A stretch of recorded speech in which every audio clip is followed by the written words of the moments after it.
Dear students, आज हम grammar का बहुत ही छोटा सा टॉपिक लेके आए हैं जिसका नाम है ऑब्जेक्ट। ऑब्जेक्ट को आपको ग्रामर के हर फॉर्मेट में देखने को मिलता है। ऑब्जेक्ट जो होता है ग्रामर के हर फॉर्मेट में देखने को मिलता है। इसकी हिंदी क्या बोलते हैं? हिंदी में इसको कर्म। सब्जेक्ट आपने पढ़े, ऑब्जेक्ट आपको पढ़ना है और वर्ब भी आपको पढ़ा चुके हैं हम।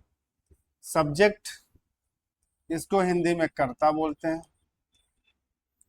इसको हिंदी में कर्म बोलते हैं और वर्ब को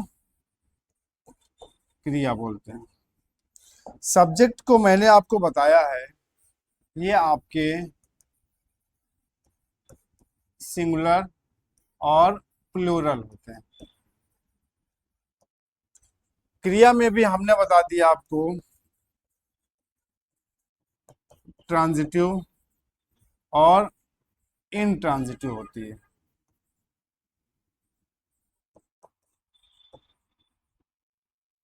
आज हम पढ़ेंगे ऑब्जेक्ट। ऑब्जेक्ट में हम आपको बता रहे हैं कि ऑब्जेक्ट आपका डायरेक्ट और इनडायरेक्ट होता है। आज हम इन दो टॉपिक को कवर करेंगे। इस वीडियो में हमें ऑब्जेक्ट के बारे में बहुत अच्छे से जानना है कि ऑब्जेक्ट हमारे सेंटेंस में होते कहाँ कहाँ पे हैं और हम किसको डायरेक्ट बोलेंगे, किसको इनडायरेक्ट ऑब्जेक्ट बोल सकते हैं।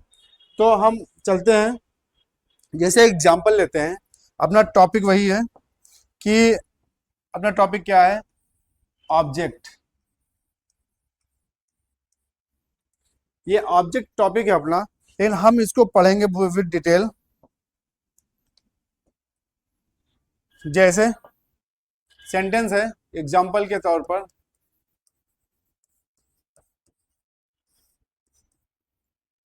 शी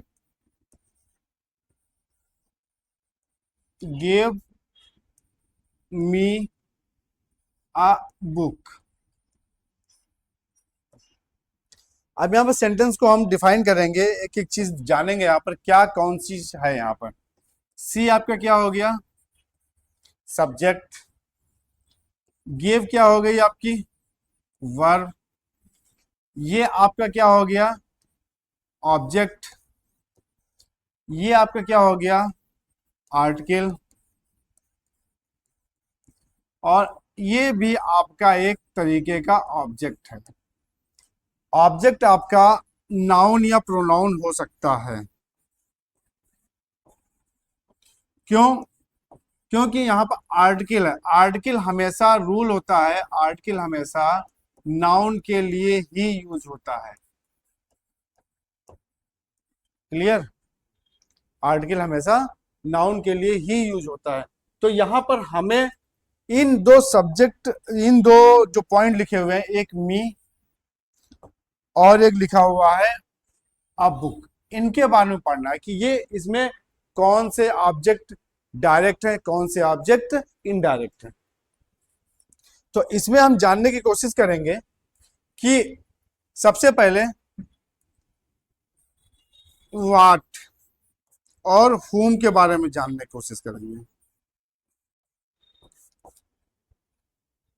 एक चीज ध्यान रखना, सेंटेंस में अगर व्हाट का सेंस आता है तो वो हमारा क्या हो जाता है? Direct object. क्लियर? वो हमारा क्या हो जाता है? Direct object. और जो हमारा whom का सेंस देता है वो हमारा क्या हो जाता है? Indirect object.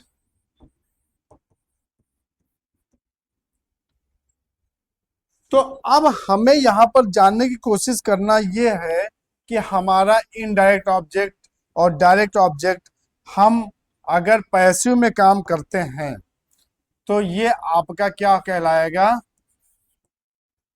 ऑब्जेक्ट या सॉरी डायरेक्ट या इनडायरेक्ट ऑब्जेक्ट।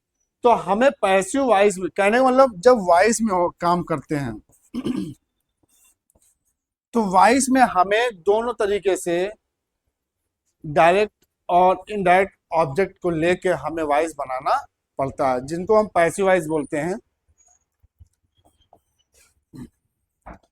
एक हमारा एक्टिव होता है, एक हमारा पैसिव होता है। तो एक्टिव से पैसिव बनाने के लिए हमें कौन से ऑब्जेक्ट को ऊपर लेना है, कौन से ऑब्जेक्ट को पीछे लेना है, उसको हमें यहाँ पर अच्छी तरीके से जानना पड़ेगा। तो यहाँ पर क्लियर हो गया कि कहने का मतलब कि वर्ब के बाद अगर व्हाट का सेंस आता है,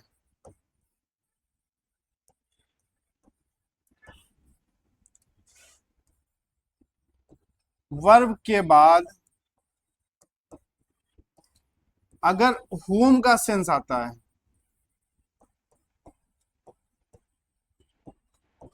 तब हमारे क्या क्या हो सकते हैं। कहने का मतलब व्हाट का सेंस जब आएगा तो हमारा क्या होगा, वो डायरेक्ट ऑब्जेक्ट होगा, और whom का सेंस जब आएगा तो वो हमारा इनडायरेक्ट ऑब्जेक्ट होगा। तो हम देखते हैं कि सेंटेंस लिखा हुआ है, she gave me a book. तो ये आपका सब्जेक्ट, ये आपकी वर्ब, ये आपका ऑब्जेक्ट। अब ऑब्जेक्ट में डायरेक्ट या इनडायरेक्ट ये हमें बताना है, तो ये आपका नेक्स्ट अगला ऑब्जेक्ट हो गया, और ये आपका आर्टिकल है। अब यहां पर हम बता सकते हैं कि कौन सा हमारा डायरेक्ट है, कौन सा इनडायरेक्ट ऑब्जेक्ट है। तो कहने मतलब कि व्हाट का सेंस वर्ब के बाद क्या मिल रहा है, a book. She gave a book, मतलब व्हाट का सेंस ये क्या मिला हमें, व्हाट का सेंस मिल रहा है यहां पर। और यहां पर ये हमारा क्या हो गया फिर, अगर व्हाट का सेंस मिलता है तो हमारा डायरेक्ट ऑब्जेक्ट हो जाता है। अब एक चीज दूसरी बात देखते हैं यहां पर, अगर हमें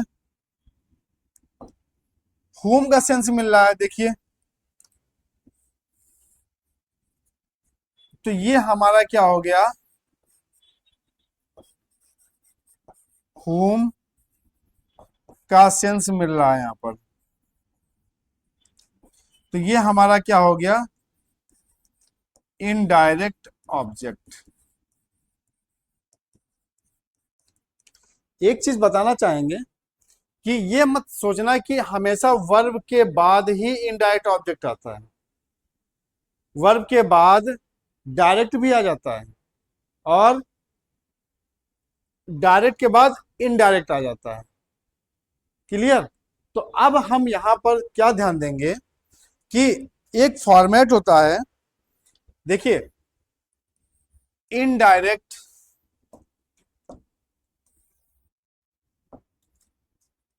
यहां पर हम लेंगे,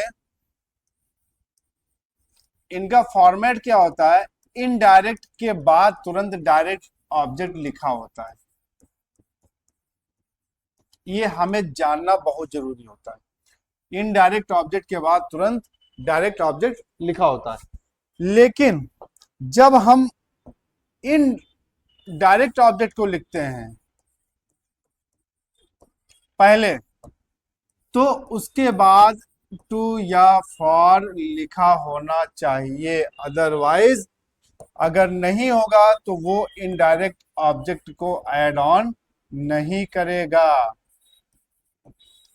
कहने का मतलब ये कि इनडायरेक्ट ऑब्जेक्ट तुरंत डायरेक्ट ऑब्जेक्ट के बाद, इस सेंटेंस देखते हैं, सी गेव मी अ बुक।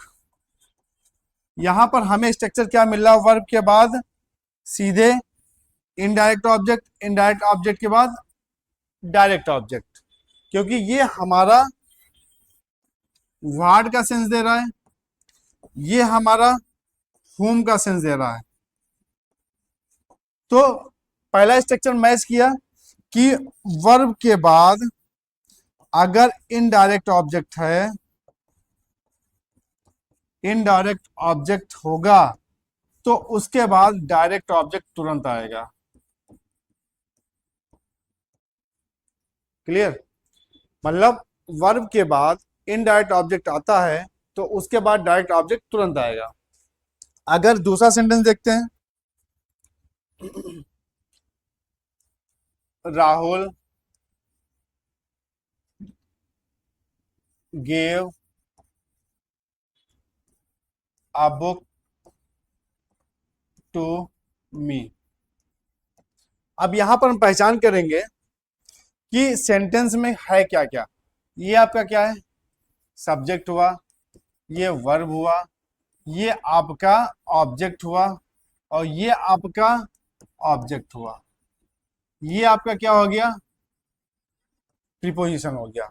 तो कहने का मतलब कि पहला स्ट्रक्चर हमने क्या पढ़ा कि इनडायरेक्ट ऑब्जेक्ट के बाद डायरेक्ट ऑब्जेक्ट आता है, लेकिन अब यहां पर ये सेंस किसका दे रहा है? ये आपको सेंस दे रहा है व्हाट का, और ये सेंस क्या दे रहा है? आपका होम का दे रहा है। तो यहां पर हमें पता होना चाहिए कि व्हाट, कहने का मतलब आप बुक क्या है? आपका डायरेक्ट ऑब्जेक्ट है, और ये आपका क्या है?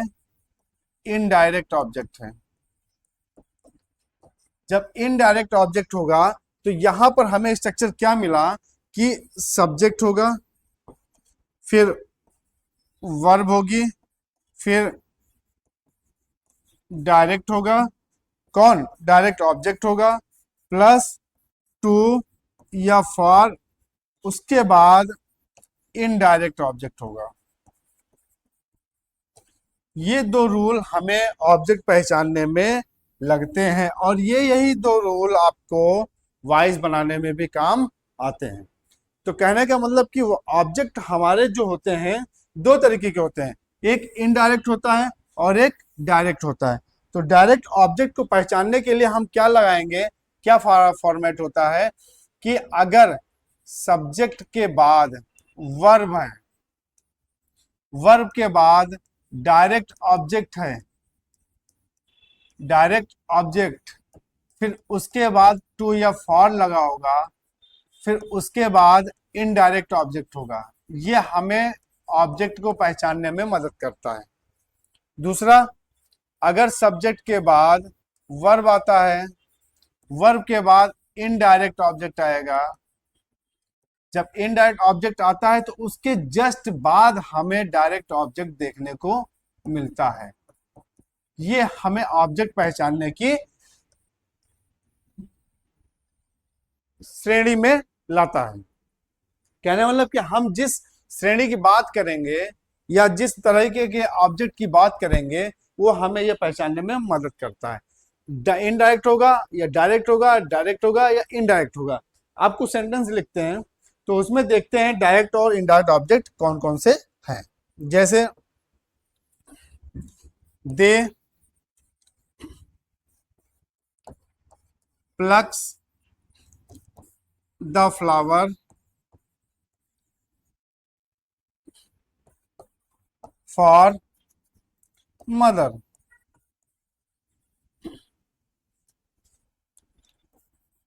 We are not eating food.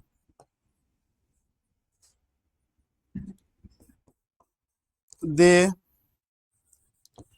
do not giving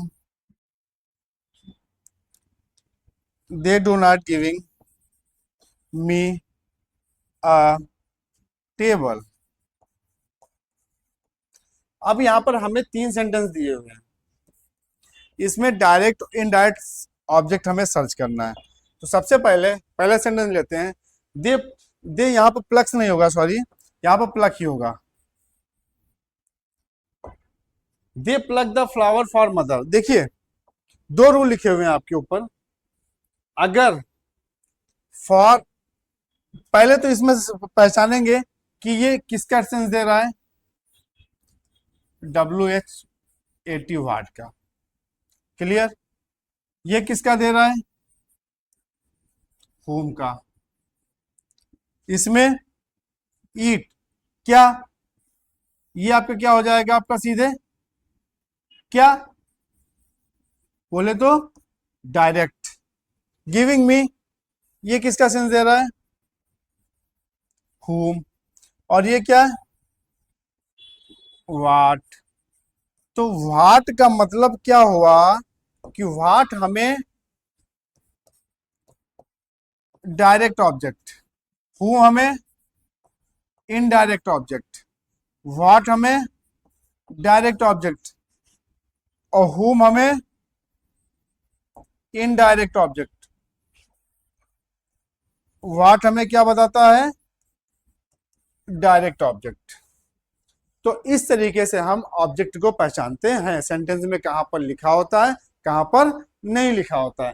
तो इनडायरेक्ट को जोड़ने के लिए हमें डायरेक्ट से, सॉरी, इनडायरेक्ट को जोड़ने के लिए हमें डायरेक्ट से हमें कोई भी कंजक्शन प्रीपोजिशन किसी का भी चीज यूज करना नहीं पड़ता है। लेकिन डायरेक्ट ऑब्जेक्ट के बाद अगर इनडायरेक्ट लिखा हुआ तो वहां पर हम टू या फार का यूज कर देते हैं। एक बार फिर से रूल बता दे रहा हूं कि अगर व्हाट का सेंस मिलता है और होम का सेंस मिलता है तो ये आपका डायरेक्ट हो जाएगा और ये आपका इनडायरेक्ट हो जाएगा। डायरेक्ट ऑब्जेक्ट और ये इनडायरेक्ट ऑब्जेक्ट। तो पहले सब्जेक्ट लिखेंगे, हेल्पिंग वर्ब हो गया, वर्ब हो गया, plus indirect object plus direct object. ये हमारा हो गया। अगर वर्ब के बाद इनडायरेक्ट ऑब्जेक्ट आता है मतलब होम का सेंस देता है। तो अब दूसरा, subject plus helping verb plus verb plus direct object आता है। जब डायरेक्ट ऑब्जेक्ट आएगा तो उसके साथ हमें टू या फॉर लगाना पड़ेगा इनडायरेक्ट को जोड़ने के लिए। तो कहने का मतलब कि यहां पर हमें डायरेक्ट और कहने का मतलब डायरेक्ट और इनडायरेक्ट ऑब्जेक्ट के बारे में हमें यहां पर पता चल गया है कि हमें ऑब्जेक्ट को कैसे पहचानना है कि ये डायरेक्ट है या इनडायरेक्ट है। तो इस वीडियो में यहां तक। नेक्स्ट वीडियो में हम मिलते हैं, कुछ इसके इम्प्लीमेंट्स के बारे में पढ़ेंगे, इसके एप्लीकेशन के बारे में पढ़ेंगे कि ऑब्जेक्ट को कैसे कहाँ पे यूज करते हैं, वॉइस में कहाँ यूज करते हैं, नरेशन में कहाँ यूज करते हैं। क्योंकि वॉइस में आपको डायरेक्ट और इनडायरेक्ट ऑब्जेक्ट बनाने के लिए, वॉइस में देने के लिए बताता है कि आपको इनडायरेक्ट से बनाना है या डायरेक्ट ऑब्जेक्ट से बनाना है, वॉइस पैसिव वॉइस कैसे बनता है। बस यहाँ तक, इस वीडियो में यहीं तक मिलेंगे। आगे की वीडियो में नेक्स्ट टॉपिक पे बात करते हैं। Thank you.